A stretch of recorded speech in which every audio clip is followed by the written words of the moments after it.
Hello everyone, how are you all? I hope you all are doing good at home. This is Shilpa, your computer teacher.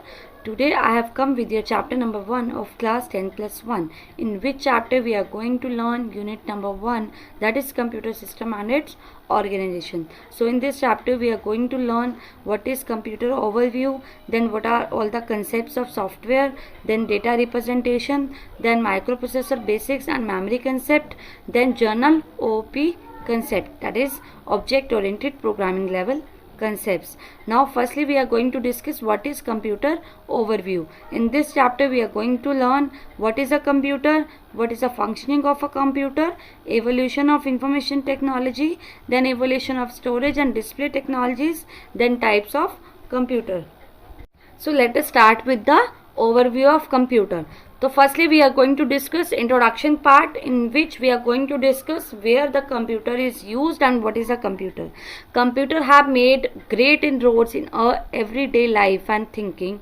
They are put to use for all sorts of application, ranging from complex calculation or frontline research, engineering, simulation, down to teaching, printing books and recreational games. As you know, nowadays computer हर जगह, everywhere, every day, in everyone's life, how computer is important. तो आप देख सकते हैं कोई भी complex calculations करनी होती हैं किसी रिसर्च वर्क में, इंजीनियरिंग में, सिमुलेशंस में, टीचिंग में, whenever you want to print the books and you are going to create recreational games, we are using the computer. So area of application of computers are not confined only, means if you say limitation on human creativity and imagination, it is not going to affect your the application area of computer. Any task can now easily be performed on a computer. As you can say जो आपकी computer की limitation है, जैसे human being होते हैं, they can think, they can create their own things and they can imagine also. But जो computer है, computer के अंदर कोई थिंकिंग पावर नहीं होती है, कोई IQ नहीं होता है, कंप्यूटर कुछ भी इमेजिन नहीं कर सकता. Whatever instruction we are assigning to computer, computer is doing work according to that only. Any task can easily be performed on a computer nowadays. Therefore it is very essential for everyone in the society know about a computer. उसकी strengths क्या है, weakness क्या है और इसका internal structure क्या है. So it is very very essential nowadays कि आपको पता होना चाहिए कि कंप्यूटर होता क्या है, उसकी strengths क्या है, उसकी weakness क्या है और उसका internal structure क्या है. सो नेक्स्ट हम बात करेंगे कंप्यूटर होता क्या है. What is a computer. Computer आपका डेटा को एक्सेस कर सकता है, प्रोसेस कर सकता है million of time faster than human can. जो ह्यूमन बीइंग होता है उसके कंपैरिजन में जो आपका कंप्यूटर होता है डेटा को एक्सेस और प्रोसेस कर सकता है million of time faster. Computer आपके डेटा को स्टोर करता है, इंफॉर्मेशन को मेमोरी में एंड प्रोसेस करता है and produce the desired result. Whatever you want to perform on computer is going to process it and we are going to get the desired result. कोई भी काम है, जैसे playing games है, railway reservations है, weather forecasting है, error detection है, इन सारी चीज़ों में भी कंप्यूटर का यूज़ होता है. Then information is created from data. As you can see here we have input data, then processing is going to be done on data and after that we are going to get information from that processing. And you can say जो computer है that is used essentially as a data processor. Data processor की तरह use होता है because data term data and information that are commonly used because they are very different from each other. Let us understand the difference between them. सबसे पहले हम पढ़ेंगे data क्या होता है. Data in the computer terminology means raw facts and the figure. Data क्या होता है, जो आपके रॉ फैक्ट्स होते हैं, जो आपकी फिगर्स होती हैं. जैसे आप कहेंगे Rahul, Rahul is what, Rahul is your data and 23 is what, that is number, that means that is a raw fact. You can say raw facts और जो फिगर्स होती हैं जो आपकी, that comes under your data. And when we talk about information, information का means क्या होता है, what we get after processing your data. जो आपको मिलता है आपके डेटा को प्रोसेस करने के बाद, वी कॉल इट इंफॉर्मेशन. जैसे आप कहें meaningful data is called your information. For example Rahul, Rahul क्या था, is raw fact, is data. अब जिसका हमने कहा एग्जाम्पल देखा, देखो for example Rahul whose roll number is 23, this become your information because this is going to result something। इससे आपको कुछ समझ आ रहा है कि व्हाट इज इट। राहुल किसी का नेम है और उसका रोल नंबर क्या है, 23 है, तो दिस बिकम योर इन्फॉर्मेशन। अगर हम सिंपली बात करें राहुल, तो राहुल आपका सिर्फ डेटा है, that means that is a raw fact only. ठीक है, तो रॉ फैक्ट और figure that comes under data, and information means when meaningful data is there that becomes your information. So next हमारे पास आता है इनपुट यूनिट क्या है, central processing unit and output unit. First one is input unit. Input unit is formed by the input devices as the name suggest. जो भी आपकी input devices होती हैं जो कनेक्ट होती है कंप्यूटर के साथ, that forms your input unit. Input unit is only responsible for taking inputs and converting it into the understandable form. So you can see the picture here. Information is created from data. Here we are going to input your data.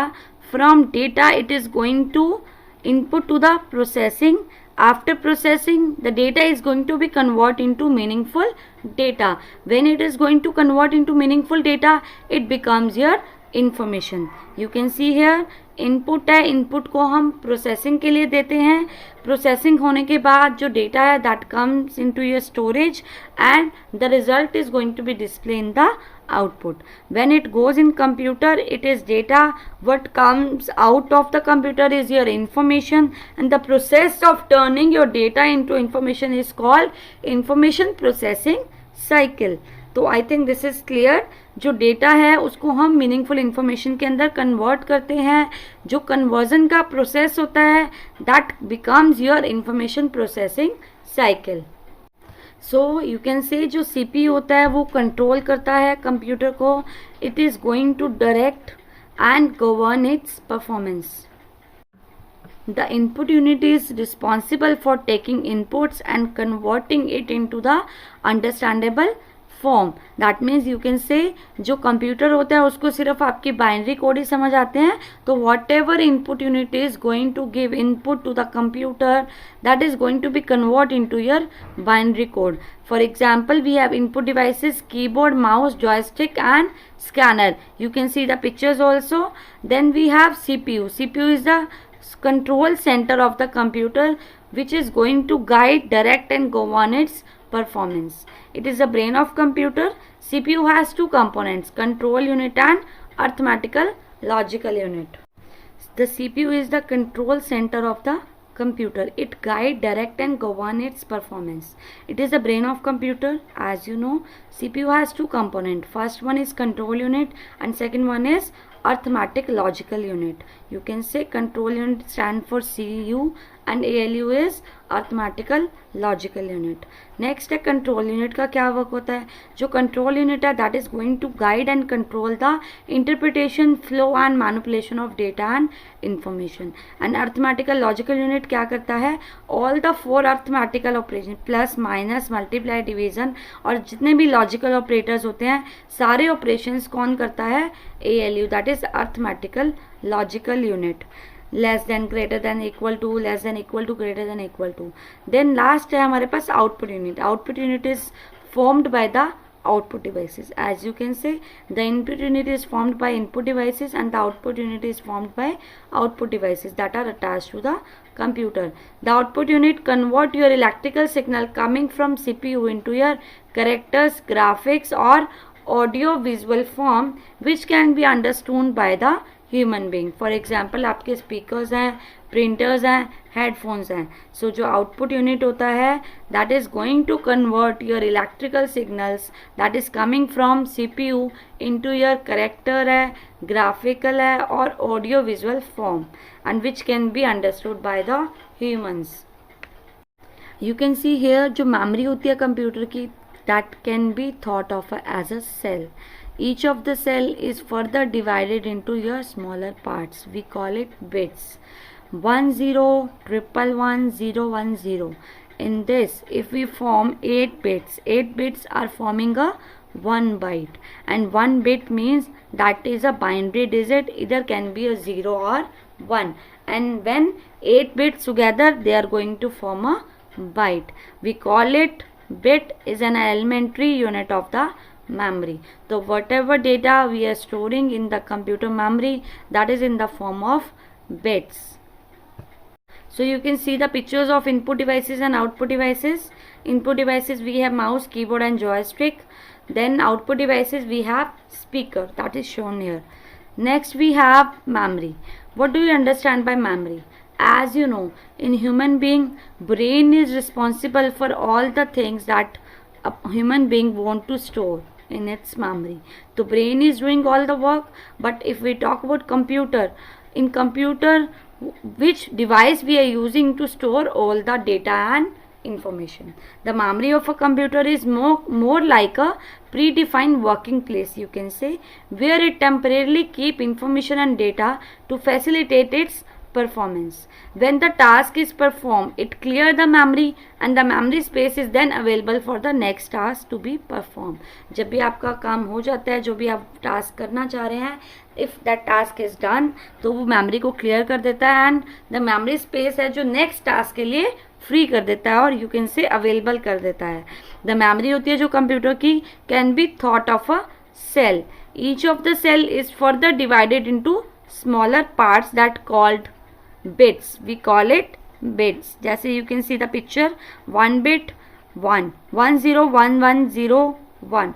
That means what? This is how we are going to store data in the memory. So this is how the computer is going to store your data in the memory. So you can see the picture also, which is given on the right side. First one bit, then nibble, then byte, then kilobyte, then megabyte, then gigabytes. So how we are going to store our data in the memory? Bit के अंदर हमारे पास we have 1 bit means either can be a 0 और 1.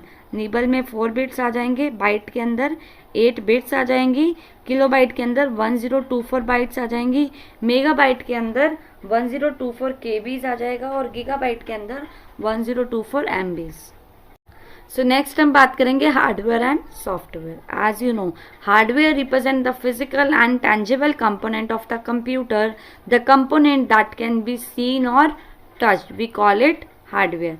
Input devices होती हैं, output devices होती हैं, CPU, hard disk etcetera are the examples of hard disk. As you can see the picture also, these all the input devices, output devices है, कोई processing device है, जितनी भी ऐसी devices that we can see or touch, we call it hardware. And when we talk about software, software represent the set of program that govern the operation of a computer system and make the hardware run. जिसकी help से हमारा hardware run करता है, we call it software. Software होता क्या है? Set of programs होते हैं that govern the operation of a computer system. There are 3 types: operating system, language processor and application softwares. The operating system performs the following function. First one, provides the instruction to prepare user interface. Second, load necessary programs. Third one, coordinates how program work with the CPU and other hardware component and manage the way information is stored on and retrieved from the disk. जो operating system है वो perform करता है following function. First one, provide the instruction to prepare user interface. So next, first one we have operating system. As you know, operating system is a what? Hardware or software? It is a software only. Hardware is nothing but finely designed machinery. You can say hardware क्या चीज है? Hardware is a designed machinery. Operating system make the hardware work. Operating system क्या है? आपका एक software है जो क्या करता है? हार्डवेयर को वर्क करवाता है to produce the result for a task. जो प्राइमरी गोल होता है ऑपरेटिंग सिस्टम का is just to make the computer system convenient to use and secondary goal is to use the computer hardware in an efficient manner. As you know, अगर हमने operating system अपने system में install नहीं किया है, या working on a laptop या working on a computer system, तो किसी भी डिवाइस के अंदर until we have not installed operating system into it, तो that hardware is not going to run. तो हार्डवेयर को रन करवाने के लिए हमें किसकी नीड होती है? सॉफ्टवेयर की. ओके, सो प्राइमरी गोल क्या है आपका ऑपरेटिंग सिस्टम का? कंप्यूटर सिस्टम को कन्वीनियंट बनाना यूज़ करने के लिए। और सेकेंडरी गोल क्या है कि हम हार्डवेयर को एफिशिएंट मैनर के अंदर यूज़ कर सकें। Operating system perform the following function: provide the instruction to prepare the user interface, first thing. Second क्या करता है? लोड करता है necessary programs को. थर्ड वन कोऑर्डिनेट करता है how program work with the CPU, और जितने भी उसके साथ हार्डवेयर कंपोनेंट्स हैं how they are going to coordinate. Next है manage the way information is stored on and from the retrieve from the disk. Manage करेगा कैसे इंफॉर्मेशन को स्टोर करना है एंड कैसे रिट्रीव करना है फ्रॉम द डिस्क. तो you can see the picture also here. We have hardware, we have operating system, then we have application, and at last we have user. User is who is going to use the system, application through which you are going to use the operating system. Operating system is going to install on the hardware. So here you can see also operating system is only responsible for controlling all the input and output devices which are going to connect with the computer system. All the जितने भी आपके operations हैं, everything is going to be controlled with the operating system only. So next we have language processor. Language processor is a software program that is designed or used to perform your task, जैसे processing program code to machine code. Language processor are found in languages such as Fortran and COBOL. Fortran and COBOL के अंदर आपका जो language processor है that is going to be found. सबसे पहले मेरे पास क्या है? source program that is going to be converted into your target program, and with the help of what we have language processor. Language processor is nothing, is only software program which is going to convert it. Okay, तो language processor are given below. First one assembler है, second interpreter, third compiler. जो assembler होता है that is going to convert your assembly language into your machine language. Interpreter is going to convert your high level language program into machine level language by converting and executing it line by line. And you can say it is basically going to provide the interface between the hardware and the user. Without operating system we cannot work on a computer system. If we want to work we have to install operating system into the hardware, that is our computer system or a laptop. There are various type of operating system: single user operating system, multi-user, batch processing operating system, and multi-processing operating system. You can see the examples also. iOS, we have Windows, we have Android, we have Mac operating system, Windows 7. So we have different operating system that are available for different computer systems. The language processor are given below. First one is assembler. This language processor converts your assembly level language into your machine level language. Second point interpreter है. Interpreter क्या करता है? High level language program को machine level language program के अंदर convert करता है and it is going to execute line by line. Third one है कंपाइलर. कंपाइलर क्या करता है? आपका हाई लेवल लैंग्वेज प्रोग्राम को मशीन लैंग्वेज के अंदर कन्वर्ट करता है, लेकिन ये क्या करता है? आपका पूरे प्रोग्राम को एक ही बार में कन्वर्ट कर देता है एंड सारी जो आपकी एरर्स हैं लाइन नंबर्स के साथ एक ही टाइम पे रिपोर्ट करता है. लेकिन जो इंटरप्रेटर होता है they are going to convert. So you can say जो इंटरप्रेटर होता है वो आपका लाइन बाय लाइन एग्जीक्यूट करता है प्रोग्राम को, एंड जो कंपाइलर होता है it is going to convert your complete program into one go only. And जितनी भी एरर्स होती हैं with the line numbers it is going to appear. You can see the picture also. Source code दोगे, उसके बाद जो interpreter है line by line आपको रिवर्ट करेगा, लाइन बाय लाइन आपका कन्वर्ट करेगा. लेकिन जो कंपाइलर है एक ही बार में आपके एग्जीक्यूटेबल प्रोग्राम मिलेगा एंड उसके साथ जितनी भी एरर्स हैं with the line number it is going to appear. So this is the use of interpreter and compiler. Both are language processor, but they are the method of converting programs that is different. Interpreter is going to execute it line by line and compiler is going to execute the complete program in one go only, and it is going to report all the errors with the line numbers. Next we have application softwares. जो आपके application programs होते हैं that are designed to perform a group of coordinated function. Task or activity for the benefit of the user. जो application programs होते हैं, app होती है, और जो application you can say for short, it is also a program which is designed to perform a group of coordinate function, task or activity for the benefit of user. For example, we can say word processor. Word processor is what? It is a application software. Spreadsheet is what? It is a application software. Accounting application, web browser है, media player है, aeronautical flight simulator है, या console game है, या फिर photo editor है। जो आपके एप्लीकेशन सॉफ्टवेयर हैं that are design to perform a group of coordinate function, task or activity which are made for benefit of users.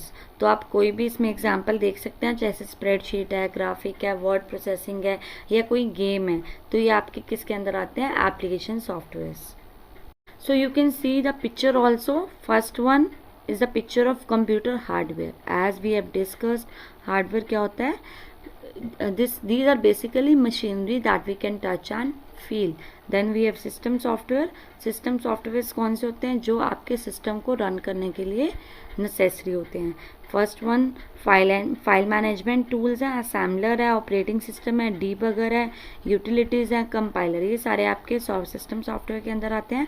Application के अंदर आपके वर्ड प्रोसेसिंग है, स्प्रेडशीट है, कम्युनिकेशन है, ग्राफिक्स है, डेटाबेसेस है, गेम्स है, ये सारे आपके एप्लीकेशन सॉफ्टवेयर आते हैं that are use to perform a specific task.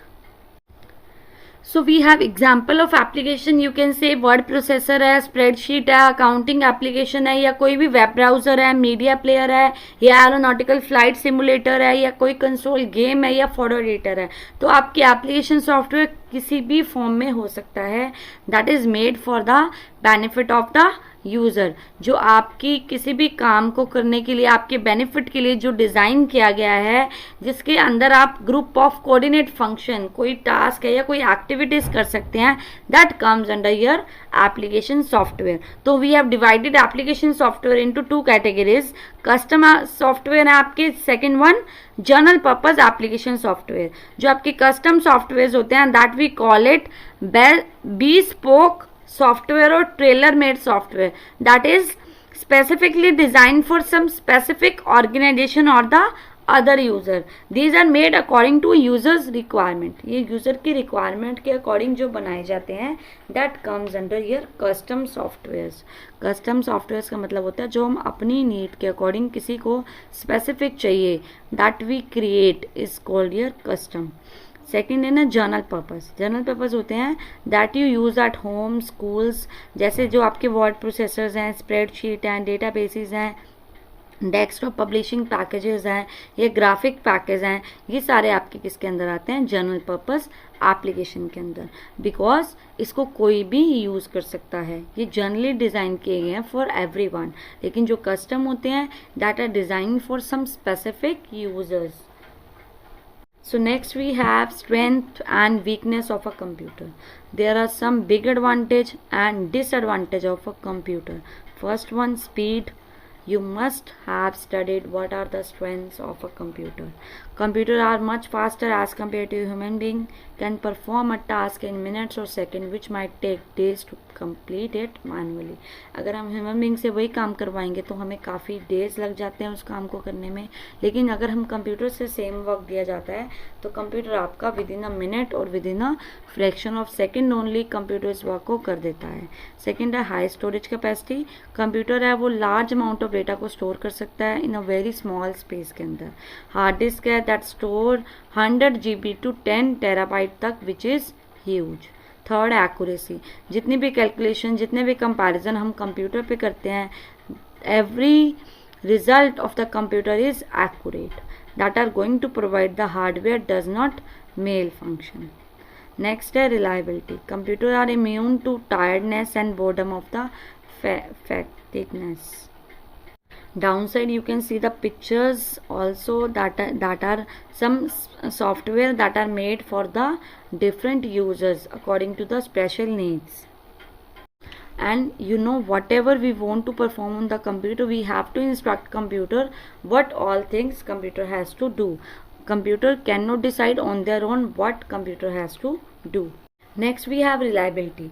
As you know, same work अगर हम कंप्यूटर को असाइन करते हैं तो कंप्यूटर कभी भी टायर्ड और बोर नहीं होता है, लेकिन हम ह्यूमन बीइंग को बार बार सेम वर्क देंगे तो जो ह्यूमन बीइंग है, human being can be tired और बोर. नेक्स्ट है वर्सेटिलिटी. वर्सेटिलिटी होता है जो कंप्यूटर है, computer can perform your repetitive job efficiently. जो भी आपके रिपीटेटिवली बार बार जो भी आपने जॉब परफॉर्म करवानी है, कंप्यूटर उसको एफिशिएंटली कर लेता है. नेक्स्ट है disadvantages. Disadvantage, lack of decision making power. Computer can not take decision on their own. Computer के अंदर सोचने की पावर नहीं होती है. But scientist are trying to solve this issue. लेकिन आज के टाइम में जो साइंटिस्ट हैं इस पे वर्क कर रहे हैं and they are going to solve it. Then IQ zero. Computer are dumb machine with the zero IQ. Computer के अंदर जो है IQ नहीं होता है, ज़ीरो IQ होता है. They need to told everything. Whatever we want to perform on the computer, we have to give instruction in the form of program. You must aware this. So next we have evolution of computing devices. You just have a look of all the devices that come into the picture. Means कौन सी device कब आई थी, what all are the features of the device, just have a look of it. Next we have generations of computer. First generation computer that comes in 1940 to 1956. They are using vacuum tubes in that. First generation computers, they were huge, slow, expensive and often unreliable. They generate a lot of heat and required very large space. You can say जो first generation computers थे वो बहुत ही size का big था उनको बहुत ज़्यादा space चाहिए होता उनको. If we want to keep it we need a lot of space for this. And जो first generation computer they are going to generate a lot of heat. It uses vacuum tube for circuitry. Punch card and paper tape were also used for the storage. तो हमारे पास example क्या है, ENIAC, EDVAC, EDSAC. ये आपके हैं first generation computer where vacuum tube is used. Second one is second generation. Second generation comes into 1956 से लेकर 1963 तक. इसके अंदर हम यूज़ करते थे ट्रांजिस्टर्स. सेकेंड जनरेशन कंप्यूटर्स थे were very small in size, more reliable and faster and generate less heat. They were mainly use for scientific purpose के लिए यूज़ किए जाते थे. उनके अंदर हम ट्रांजिस्टर यूज़ करते थे to transfer electronic signals. Example IBM 1400 and 7000 series. ठीक है. नेक्स्ट हमारे पास है थर्ड जनरेशन. थर्ड जनरेशन 1964 से 1971 के बीच में आई थी. In this we are using ICs that is integrated circuits. इसके अंदर जो कंप्यूटर्स थे वो small and less expensive, affordable थे एंड रिलायबल थे. माइक्रोचिप्स यूज हुई थी first time in third generation. तो एग्जाम्पल हमारे पास क्या है, ICL 1900 series and IBM 370 168. Next हमारे पास है फोर्थ जनरेशन. फोर्थ जनरेशन के अंदर हमारे पास आए थे micro processor. Micro processor use हुए थे फोर्थ जनरेशन के अंदर. इसके अंदर जो कंप्यूटर थे स्मॉलर थे, बेटर थे, रिलायबल थे एंड अफोर्डेबल थे.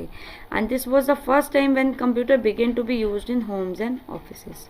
1971 के अंदर जो कंप्यूटर थे वो होम्स और ऑफिसेज में यूज होने शुरू हो गए थे and they are using the concept of microprocessors. Then we have example of fourth generation Pentium and PowerPC AMD. Fifth generation present and beyond that they are going to use artificial intelligence. Fifth generation computer they will be using parallel processing and superconductor for better performance and result.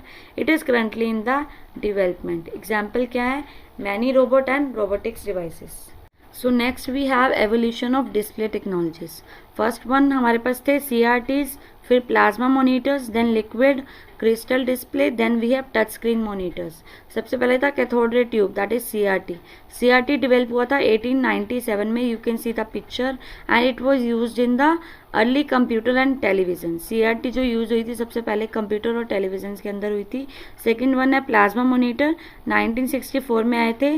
They found space because of long life and bright colours. इसके अंदर जो space था वो ज़्यादा, जो plasma monitor थे वो release हुए थे 1964 के अंदर एंड उसकी जो लाइफ थी वो ज़्यादा थी एंड ब्राइट कलर्स थे. That's why they found space. Then liquid crystal display suggested in 1963 for display screen but were used first in the calculators and watches के अंदर यूज़ किए जो LCDs थे। टच स्क्रीन मोनीटर्स आए, invented in 1965 but used कब हुए? 2007 के अंदर एप्पल आईफोन में।